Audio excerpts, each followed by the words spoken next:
Hi, Verl Workman here, Big V. Today we're talking teams, and we're going to focus on how to scale and really how to build a sales team.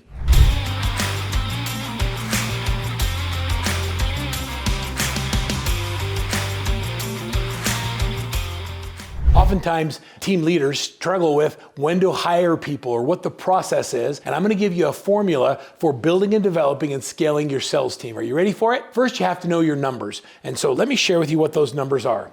So first of all, number one is every listing that you generate should equal 1.5 buy-side transactions. So every listing you get should equal 1.5 buyer transactions. The second number that's important is every listing should get or generate 6 to 8 leads per month. Every single listing generates 6 to 8 leads per month. Every 25 leads we generate, we add a buyer's agent. So let's do the math on that. If you have 10 active listings should equal 60 to 80 leads.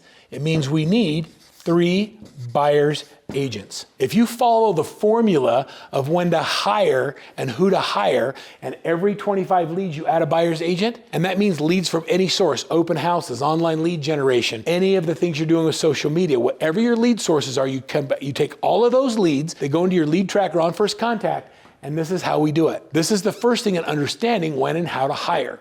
The second thing, let's talk about assistants. When should you hire your first assistant? Let me make it really clear. Right now, the day you get your license, because anytime you spend doing support staff or administrative activities, that means you're not prospecting and presenting. The only way you make money as a real estate agent is by selling houses. All the other stuff should either be used by a system and technology or should be delegated to an assistant or virtual assistant. So that's how we start with scaling. Now let's talk about how we really identify what to use and what not to use in our business. We're gonna do a concept in the Workman Success Business Plan. It always starts off by going through and we identify your why, what it is you wanna create. We talk about the 5 F's of your life: family, faith, friend, fun, and fitness and food. And then we ask you, okay, define what you want your life to look like 5 years, 3 years, and 1 year from now. When you've gone through that process, you then get to the page on the business called the SWOT analysis. And I'm going to take a minute here and I'm going to really describe to you how to do a SWOT analysis on you personally and on your team. SWOT stands for strengths, weaknesses,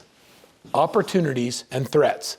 Just like you see me writing it out here. Next to the top S, I want you to write internal, and O, I want you to write external. So what are the things that you have going for you that you would consider your strengths? And those are internal to you. What are your strengths? So what would you put down? Like, let's go in the chat box right below here, and let's just start writing down some of your strengths. Some of you are gonna say attention to detail. Some are gonna say, I have a great database. I've got 25 years experience. I'm financially secure. What are the things that give you an unfair competitive advantage? I was asked one time when we were selling a business by a group of venture capitalists. They all asked me this question a different way. The group from California said, what is your USA? What is your unique selling advantage? What do you have that makes you unique? What are those strengths? The group out of the Midwest asked the question this way. They said, what is your sustainable competitive advantage? What do you have that's going to keep you in business when other people struggle or they fail? I thought that was a great way to ask the same question. The group out of New York, this was the venture capitalist fund called Patrikoff. They're the ones who actually funded the purchase of our business we sold. They came in and they asked it like this. They said, and this is a little bit of New York attitude for you, what do you have that's just not fair? What is your unfair competitive advantage?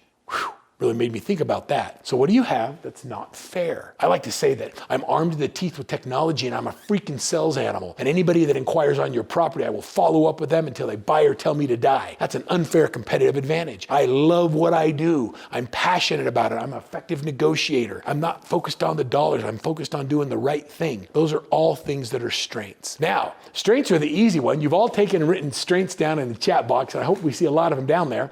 The next thing I want you to ask is, internal to you, what are your weaknesses? Or another way to ask this, what would your ex-spouse say are your weaknesses? Or your current spouse? What are the things you just flat out consider your weaknesses? How about this? I don't like prospecting. I'm afraid of rejection. I sleep in every day. I don't have a high attention to detail. I'm not strong with my technology. I'm afraid of rejection. Think of all those things that are your weaknesses and let's write them down. Mine are, I'll tell you what my weaknesses are. Over-optimistic. I really don't have a high attention to detail. I don't like doing this stuff. I don't like doing the numbers. Math is not my strength. It's a weakness. So I have to have people around me that are better at it. So you write down all your weaknesses. Those are external to you. Okay, now those are internal to you. So internal is your strengths and your weaknesses. Write down in the bottom, in the chat box below, let's make a list of some of our weaknesses. What are the things you identify as your weaknesses? Let's just put them in there. Like, be honest with yourself. What are your weaknesses? What would your spouse say are your weaknesses? Listening might be one of them that's on my list. Now let's go to opportunities. Opportunities are external. So here's what I want you to write down. What are the opportunities that you recognize in the marketplace today that you're currently not taking advantage of? It could be FSBOs, for sale by owners, expired listings. It could be new construction. It could be your database. It could be building a team. It could be listings. I want you to make a list of every external thing that you can think of that you could make money with that you currently don't do. What are the opportunities you're not taking advantage of? Your social media, TikTok, what about your reels? Are you doing the things where the consumers are looking today to identify people that they like, know, and trust? And then the last one is the threats.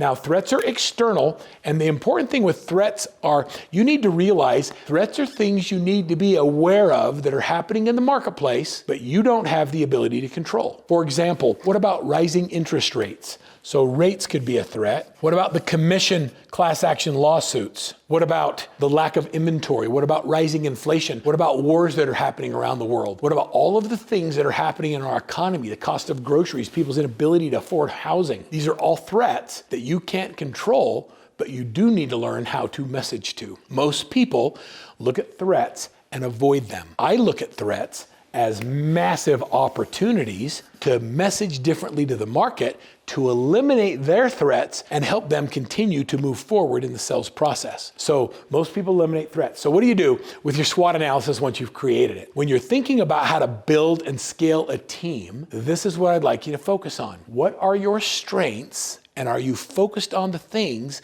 that you love to do that are your strengths? What are your weaknesses, things you don't like to do, can't do, or really aren't very good at? And how do you delegate them? What most people like to do is say, well, it's a weakness, so I'm gonna get better at it. Can I give you a different perspective? How about you don't focus on it? It needs to be done, but who says you have to do it? When you do it, you're gonna suck at it anyway, so you might as well just let it go. Let somebody else who's really good at it, who loves the details, focus on the details, and it'll allow you to do what you love. So instead of focusing on your weaknesses and trying to make them strengths, how about we delegate our weaknesses and we apply our strengths to take advantage of the opportunities that exist in the marketplace. And then we message to them using our threat elimination system, or what we call the shift modules. We have a shift module for every threat you can possibly think of, and I'm actually gonna give you one just for being on this call. What I'd like to share with you being on this video right now is I would like to share with you a full copy of our business plan, which includes the SWOT analysis. Would you like that? And I'd also like to give you, if I can, one of our shift modules on the interest rate offset program. The threat is interest rates are making it so I can't buy a home, and the module teaches you how to eliminate the threat by giving your clients tools and resources and a script on how to remove that as an objection. Understanding your strengths, weaknesses, and opportunities and threats is the beginning of building a successful team. I encourage you all to take the time, fill out the business plan in great detail, download the resources, and let's go on the road to your next level of building your scalable team. The time is now.